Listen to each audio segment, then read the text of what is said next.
Hi guys, this is Brooke, and I'm gonna do the raw results for February 20th, 2012.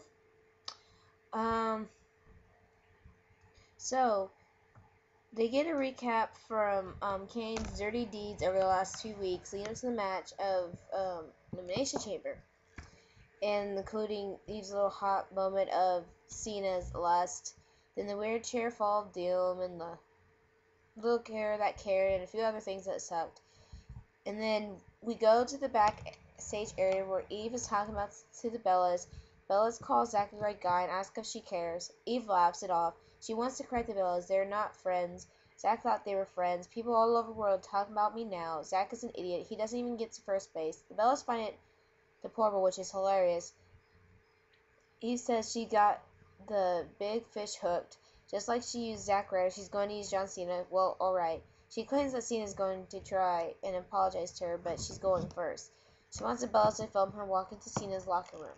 But oh, there is Mr. High and Mighty himself. He removes his hat as Eve shows her emotional rage.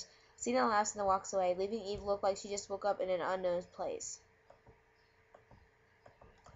Then we begin the ring portion of the show with Cena's grin and his music playing. He heads down to the ring, presumably to speak. Before he ran, crying about Eve. Then Eve comes down with a microphone. The crowd boos. She wants to explain. She claims that her words were taken out of context. Cena says that first of all, if she's going to talk, she needs to speak up. Cena tells the crowd that she wants to explain, but he wants to let the crowd know what she said backstage. Eve here has apparently been snipping in the skank juice, and her plans to use her assets to further her career. Eve calls them friends. Then Cena says that because of her, he lost a broski for a hoskie. This gets a hoskie chant. Cena gets so excited that he got the crowd interaction, so he begs for the hoskie chant. Eve says that she can explain. They're just joking, she said. Which is interesting. Cena says Eve should be waiting for the biggest fish for The Rock. She is disgusted, egotistical, and perfect for each other.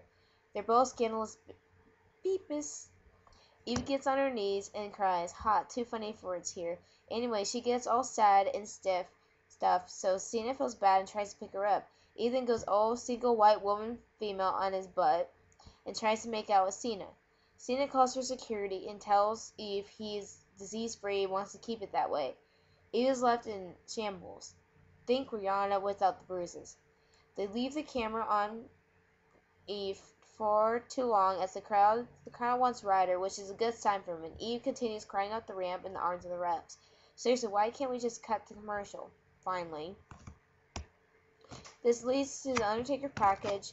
Taker is asking for vengeance, clearly chanting it. He claims that every story has it. Clips of epic haircut are shown as Taker repeats the word vengeance. So much you think the pay-per-view is back. He claims that Triple H's denials are unacceptable and Trip fate is sealed. Every story has an ending. I will write yours tonight. It appears that Henry was given a match tonight due to Teddy Long, spinning him and Henry coming to the aid of Johnny last night. And then match 1, Sheamus versus Mark Henry. And, Sheamus won, of course, from the bro kick. And then after that, Johnny Ace and, David Otunga are talking about the moment that he had during the pay-per-view last night. Then a knock on the door is heard, and here's Teddy Long. He shakes hands with Johnny, but Teddy says this isn't his home, and he wouldn't be hanging out with Otunga and Johnny if it was for his home. Johnny says that him taking over SmackDown was Otunga's idea, not his, but he likes the idea.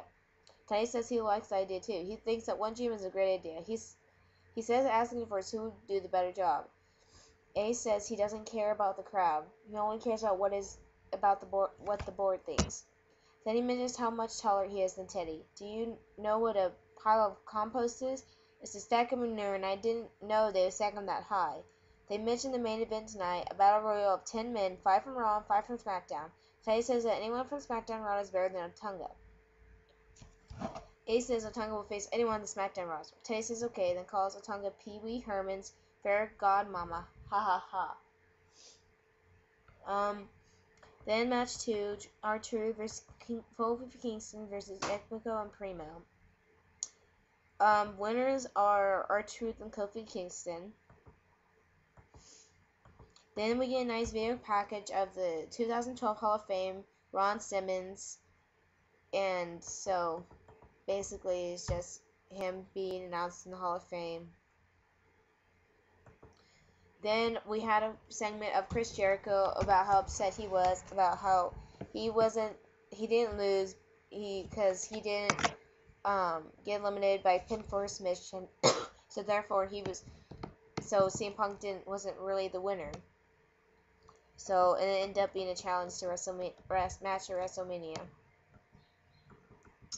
Then there's match 3, which is David Tonga with Johnny Ace versus Ezekiel Jackson with Teddy Long. The winner was David Tonga. Of course, it was bad. Then we had a segment with Triple H and Undertaker talking about how Triple H didn't want to go against Undertaker for WrestleMania because he needs to think about business and all that, and that is Undertaker's job to pass the torch on, to live and experience, and to pass on to a new era. But then apparently, Taker said that Shawn Michaels was better than Triple H, and that bothers Triple H. So that made Triple H angry, and they decided to have a WrestleMania match at WrestleMania. A Hell in a Cell match, to be quite honest and truthful to you. So, then, I forgot to mention this because this is a really key point factor. I heard about this, but I didn't precisely see it. But Big Show during the Chamber match, got into the pod, literally opened the pod and broke it, and went in the pod and beat Bryan's butt. And so that was a big highlight of the night, of one of the big ones, and Elimination Chamber was that. But going on to the Raw review, and then match 4 was Santino versus Daniel Bryan, winner Daniel Bryan. And then match 5, Kelly versus Oksana versus Bella Twins, winner the Bella Twins. Of course, waste of time. Then, of course, Cena addresses The Rock. This is when The Rock and Cena had all these promos. And then match 6, Battle Royal for number 1 contendership to the WWE Championship.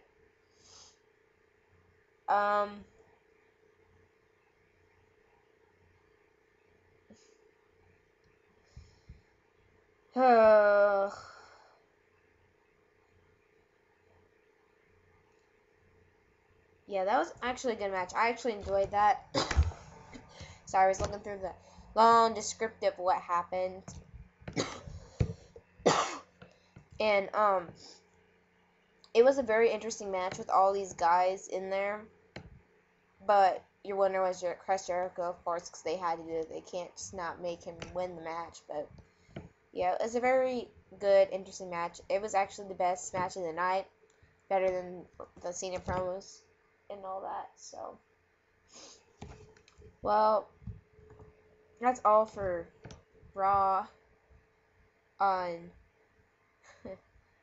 keeps growing up on February 20th, 2012. Thanks, guys. Bye.